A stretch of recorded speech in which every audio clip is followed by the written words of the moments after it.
vous aviez suivi le précédent super essai, eh bien à la fin, nous vous avions promis une belle surprise. Eh bien, nous y voici. Nous sommes actuellement vers Narbonne pour découvrir un véhicule très particulier et vous allez rapidement comprendre pourquoi. 2 ans et demi, c'est exactement le temps qu'il aura fallu pour la marque ardéchoise Challenger pour développer une nouvelle ligne de produits. Elle a décidé de le baptiser Combo. Alors Combo, pourquoi? Eh bien tout simplement parce qu'il s'agit d'un mix entre un profilé étroit et un fourgon. Alors pourquoi fourgon? Eh bien tout simplement parce que ce Combo X150 affiche une longueur de seulement 5,99 m, une largeur de 2,10 m, soit 5 cm de plus que le fourgon Tollet, et une hauteur de 2,75 m. Pourquoi profilé? Eh bien parce que esthétiquement ça y ressemble, et puis au niveau conception, eh bien ça conserve toute la fabrication Challenger au niveau parois et toit. Et par contre, il y a une petite nouveauté sur ce véhicule. Compte tenu des nouvelles dimensions, eh bien, les ingénieurs ont dû plancher sur cette partie haute de la casquette. Exit le polyester. Désormais, c'est un matériau composite haute résistance utilisé pour les engins de chantier notamment, qui porte le nom pour les connaisseurs de PD-CPD. En plus, dans cette casquette de profilé qui est d'un seul bloc, eh bien, on retrouve un ouvrant très agréable pour l'habitacle, mais ça, nous y viendrons plus tard. Cette nouvelle casquette de profilé affiche donc un design certain. En plus, avec ce coloris noir mat, eh bien, c'est plutôt élégant et différent de ce qu'on trouve sur le marché. Passons maintenant en face arrière, car là aussi, il y a eu un gros travail de menée. Difficile de ne pas voir le contraste entre un profilé classique de la marque Challenger, que je vous invite à aller découvrir sur leur site internet, et cette face arrière complètement remodelée et inédite. Alors très franchement, elle est design, c'est très beau, on apprécie les feux à LED, mais par contre, on est un tout petit peu plus mesuré sur cette partie centrale un peu trop proéminente à notre goût. Et bien voilà, la présentation générale de ce véhicule, que vous l'aurez compris, marque un grand tournant pour la marque Challenger avec cette hybridation toujours entre le profilé d'un point de vue conception et esprit et d'un point de vue fourgon au niveau gabarit. Mais vous allez rapidement comprendre que les ingénieurs ne se sont pas simplement cantonnés à cet aspect esthétique. À l'intérieur, l'implantation est inédite sur le marché et elle est remplie de surprises. Partons à sa découverte.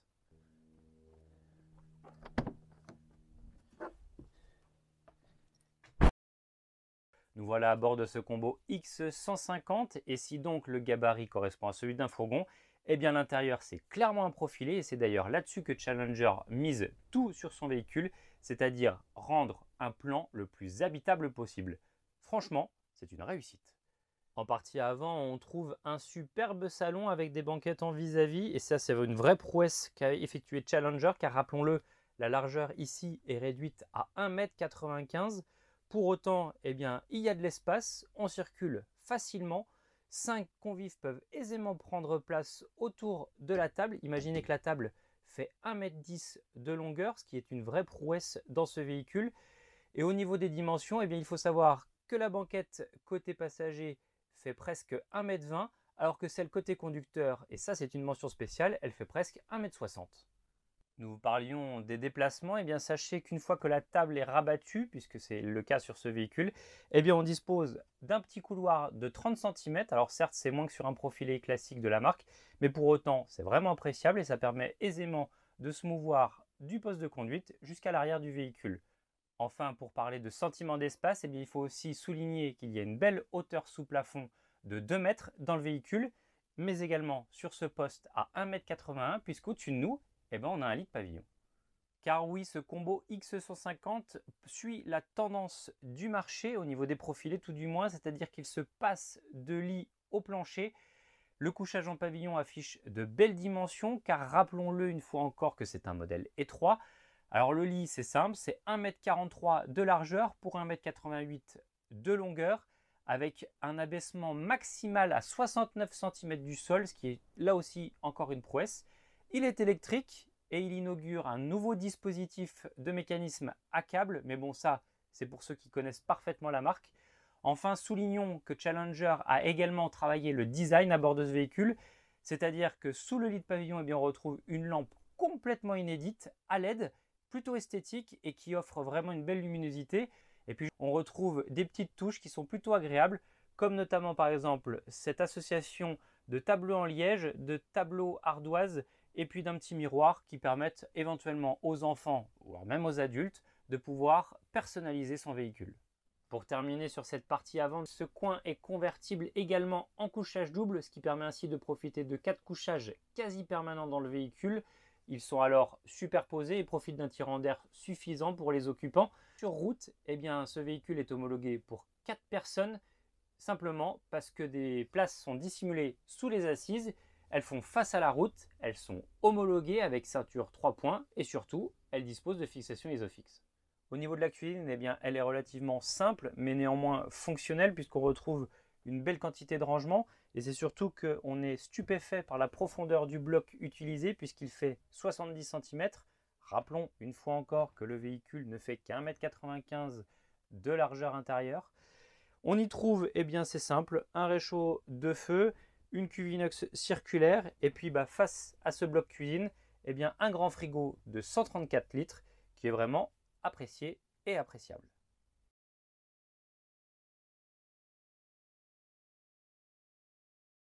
Le poste sanitaire pour sa part, il se trouve en partie arrière contre le panneau.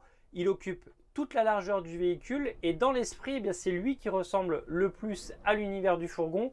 Pourquoi? Parce que dans un compartiment unique, on retrouve le WC à ma droite et puis au-dessus du WC, il y a un lavabo escamotable qui est dissimulé derrière le miroir. C'est astucieux et ça permet de gagner de l'espace. Espace profitable à la douche qui fait face à cet ensemble puisque celle-ci dévoile des dimensions de 55 cm par 93 cm, une véritable prouesse une fois encore. Pour s'isoler, rien de plus simple, un rideau à lamelles que l'on fait coulisser et qui couvre l'ensemble du receveur.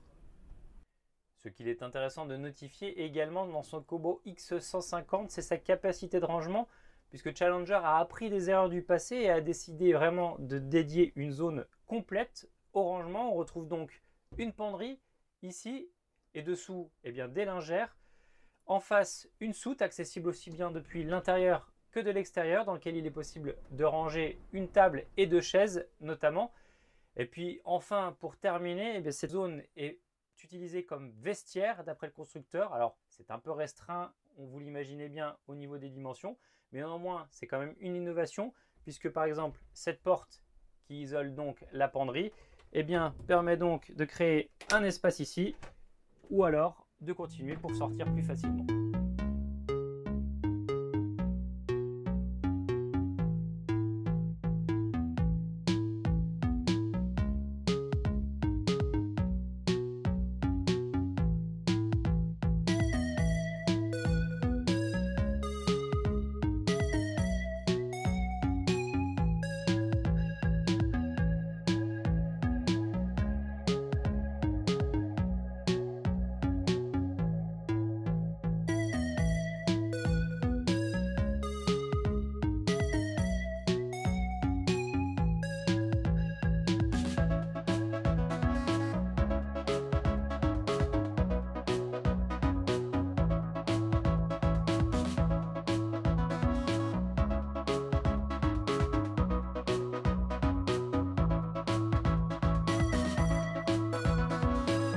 Alors sur route, ce véhicule nous a donné entière satisfaction.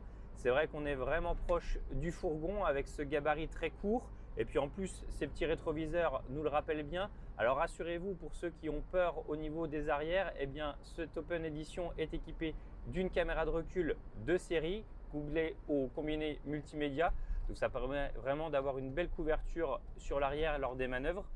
D'un point de vue consommation, puisqu'il y en a beaucoup qui nous le demandent, on ne va pas vous mentir qu'elle est sans doute un peu erronée, puisqu'à l'heure actuelle, on est à 13,5 litres au 100, mais on a fait beaucoup d'autoroutes pour nous rendre dans le sud de la France. Alors là, nous, on estime que globalement, elle devrait tourner aux alentours de 10,5 litres, 11 litres au 100 km en fonction des conduites de chacun. Enfin, d'un point de vue sonorité, c'est vrai on touche plutôt du côté profilé avec des bruits ambiants qui peuvent être un peu désagréables.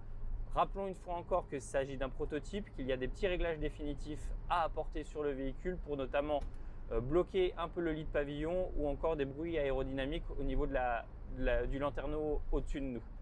D'un point de vue tarifaire, eh bien c'est simple, il n'y a qu'un prix unique pour toute l'Europe pour ce véhicule, 59 990 €. On y retrouve dans la dotation standard la motorisation de 140 chevaux, les jantes 16 pouces, la climatisation et le régulateur de vitesse. Bref, tout ça vous le retrouverez sur notre site internet ou dans le magazine. Et puis il faut quand même noter qu'en plus il y a le Pack Connect en standard, c'est-à-dire le combiné multimédia avec la caméra de recul. C'est un plus. En tout cas, nous, on a vraiment apprécié ce véhicule, mais il faut tout de même admettre que le prix est peut-être un peu élevé.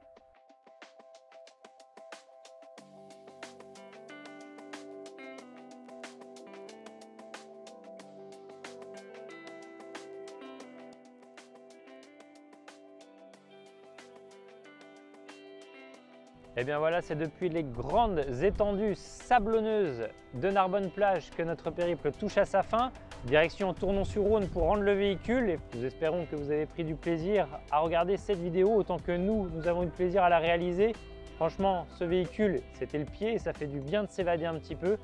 En attendant, prenez du bon temps et surtout, prenez soin de vous. N'oubliez pas que vous pouvez nous suivre également sur www.camping-car.com, également sur les réseaux sociaux, Facebook et Instagram pour ne rien rater de l'actualité camping-car. Évidemment, nous vous invitons à vous abonner à notre chaîne YouTube si vous ne l'avez pas encore fait. Et puis on vous dit à très bientôt.